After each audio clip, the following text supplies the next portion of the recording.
আয়োজিত এই অনুষ্ঠানে আমি সর্বপ্রথম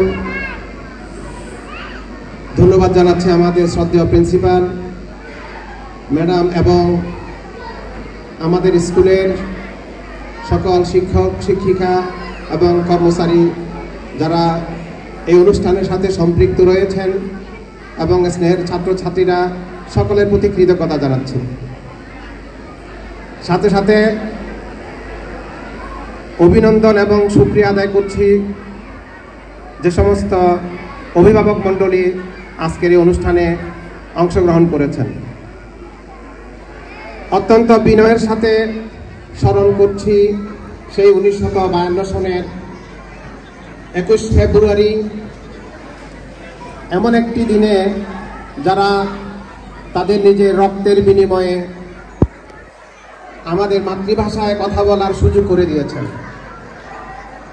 সেই 1952 সন থেকে শুরু করে আজ পর্যন্ত আমাদের অধিকার, আমাদের কথা বলা, স্বাধীন দেশ, স্বাধীনভাবে চলাফেরা ইত্যাদি অর্জনের পেছনে যারাই অবদান রেখেছেন অত্যন্ত শ্রদ্ধার সাথে স্মরণ করছি ওই সমস্ত শহীদদেরকে। এবং আমরা এমন একটি দেশ পেয়েছি যে দেশ আজও আমাদের মাঝে আমরা সঠিকভাবে আমাদের সেই অধিকারগুলো প্রতিষ্ঠা করতে পারি নাই। নিশ্চয়ই এর মাঝে আমাদের কোনো ভুল ত্রুটি ছিল। আমরা সম্মিলিতভাবে সামনের দিকে এগিয়ে যাব। আমরা একই জাতি হব, বাঙালি জাতি, আমরা সবাই বাংলাদেশি।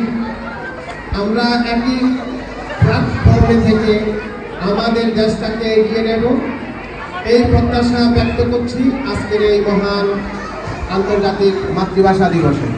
আমি আবারও সকল শহীদদের প্রতি শ্রদ্ধা নিবেদন করে আমি আমাদের সংক্ষিপ্ত কথা শেষ করছি। আসসালামু আলাইকুম ওয়া রাহমাতুল্লাহি ওয়া বারাকাতুহু। Thank you all participants. You may go now. We will be giving out the prizes for the art competition after this conversation. We will be having a prize distribution for the art competition and writing competition. যেগুলো আমরা এই সপ্তাহে complete করেছি সেগুলো আপনাদের পুরস্কার বিতরণ করা হবে। ওকে, থ্যাংক ইউ ফর পার্টিসিপেটিং।